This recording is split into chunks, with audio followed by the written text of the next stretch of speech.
সরকারের কাছে এসেছি, কিন্তু দুঃখের বিষয় গভর্নমেন্ট আজকে ওয়েদার খারাপ দেখে আমাদেরকে কোনো ছবিও তুলতে দিচ্ছে না, ভেতরে যেতেও দিচ্ছে না।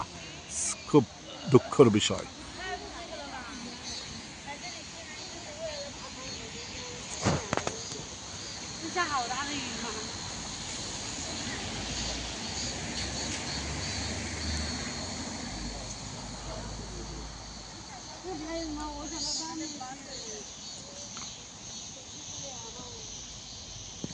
তোমাকে বললাম যে এদিকে যাও, তুমি এদিকে সরো, দাও